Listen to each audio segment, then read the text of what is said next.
Kanpur police चाहे लाख दावे कर ले, लेकिन उनकी लापरवाही सामने आ ही जाती है। जहां अधिकारी घटनाओं को छुपाने के लिए खुद लापरवाही कर रहे हैं। ऐसा ही एक मामला कानपुर कोर्ट से सामने आया, जहां थाना सचेंडी पुलिस से न्याय न मिलने पर पीड़ितों ने कानपुर कोर्ट का दरवाजा खटखटाया और अब कोर्ट ने मुकदमा दर्ज करने का आदेश भी दे दिया है। दरअसल कानपुर के सचेंडी थाना क्षेत्र अंतर्गत दिनांक 3 अप्रैल को एक युवक विकास शर्मा, जो कि बेलामऊ सचेंडी का निवासी था, जिसको कुछ लोग जिनमें अजीत यादव, रामकिशोर यादव, धीरेन्द्र यादव, अवधेश, मुमताज अहमद का रिपेयर के नाम पर ले गए थे। उसके बाद विकास ने 11 बजे अपने घर में फोन करके सूचना दी कि इन सभी लोग ने उसका अपहरण कर लिया है। इस संबंध में पीड़ित के अधिवक्ता संजय कुमार सिंह ने बताया कि घटना की जानकारी जैसे ही परिजनों को मिली तो उन्होंने डर कर उस दिन पुलिस को सूचना नहीं दी और अगले दिन विकास का शव खून से लथपथ झाड़ियों में पड़ा मिला। पोस्टमार्टम रिपोर्ट में भी सर पर गंभीर चोटें व जांघ की हड्डी टूटी हुई आई है। इस संबंध में जब पीड़ितों ने थाना संजेड़ी में तहरीर देकर मुकदमा दर्ज करना चाहा तो पुलिस ने मुकदमा दर्ज नहीं किया। पीड़ितों ने पूरे 1 महीने थाने स्तर से लेकर पुलिस कमिश्नर, मानवाधिकार, मुख्यमंत्री से भी न्याय की गुहार लगाई है, लेकिन उनकी रिपोर्ट दर्ज नहीं की गई। अब कानपुर कोर्ट के मुख्य महानगर मजिस्ट्रेट द्वारा दिए गए निर्देश के बाद मुकदमा लिखने का आदेश दे दिया है।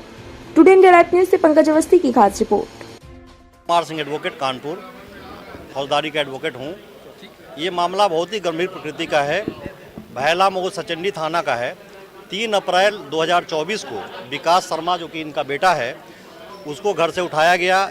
एक मामूली सी रंजिश थी कि एक डिजायर कार में एक्सीडेंट हो गई थी उस बच्चे से, तो हुआ कि इसमें 40,000 का खर्चे आएगा, तो बच्चा 40,000 पहले घर से चला 10 बजे सुबह। बाद में जानकारी मिली कि उस कार में कुछ ज़्यादा खर्च था। उस बात को रंजिश मान करके वो लोग पहले तो उसको घुमाते रहे दिन भर। रात में उस बच्चे ने 11 बजे अपनी पत्नी को फ़ोन किया कि हमें इस बात का डर है, ये लोग हमारा अपहरण कर चुके हैं, ये हमें कहीं मार न दे। चूँकि ये गरीब परिवार है, डरे हुए थे कि कहीं थाने में फ़ोन करेंगे तो कहीं मेरा बेटा मार न दिया जाए। ये दहशत में पूरी रात काटे। अगले दिन दिनांक 4 अप्रैल 2024 को उस बच्चे को लोगों ने मार दिया।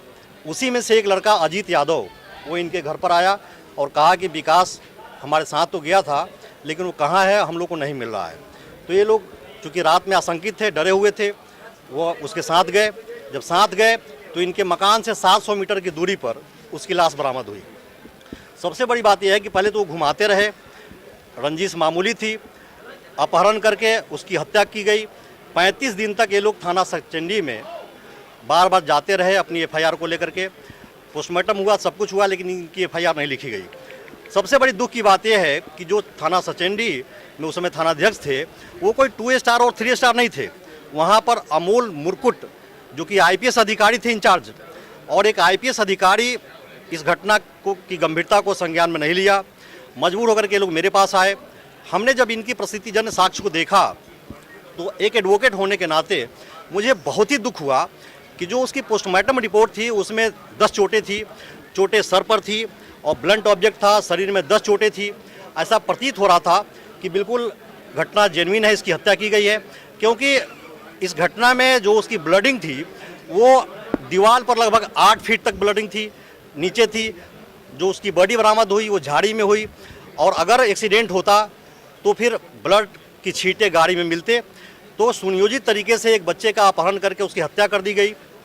जब हमने इस मामले को माननीय सीएम कोर्ट में रखा तो ताजुब की बात है कि जिस घटना को 35 दिन तक पुलिस समझ नहीं पाई, माननीय सीएम महोदय ने इस घटना को 5 मिनट में इसको एफआईआर दर्ज करने का आदेश किया। मुझे इतना कहना है कि जब कोई थानाध्यक्ष 2 स्टार हो, 3 स्टार हो, और उसकी एक अलग बात है, लेकिन जब कोई आईपीएस अधिकारी बनता है तो उसकी जिम्मेदारी तो देश लेवल पे बढ़ जाती है। एक आईपीएस इस निर्मम हत्या की घटना को गंभीरता से नहीं लिया, टालता रहा और पीड़ित परिवार से कहता रहा कि देखिए चुनाव का माहौल है, इस समय हम ऐसी कोई जोखिम नहीं लेना चाहते हैं। तो ये बहुत ही दुखद है। हम अधिवक्ताओं का एक नैतिक जिम्मेदारी न केवल न्यायालय के अंदर है, बल्कि न्यायालय के बाहर भी है, नैतिक रूप से, सामाजिक रूप से और विधिक रूप से। तो मैं आपके माध्यम से ये कहना चाहता हूँ कि जो भी हमारे जिम्मेदार व्यक्ति हैं, ऐसी घटनाओं का पुनरावृत्ति न करें कि किसी की जवान बेटा मारा जाए और उसकी एफआईआर न लिखी जाए। अब वही जो 4 बच्चे हैं, छोटे छोटे 3-3 साल के बच्चे इनके हैं, वो वही रो रहे हैं कि हमारे पापा को बुलाओ या मुझे अपने पापा के पास लेके चलो। इस बात की जवाब कौन दे? पीड़ित परिवार आपके सामने है। इनकी आंसू, इनकी जिम्मेदारी न केवल हमारी है बल्कि आप मीडिया बंधु की भी है। हाँ, माननीय न्यायालय ने आदेश कर दिया 5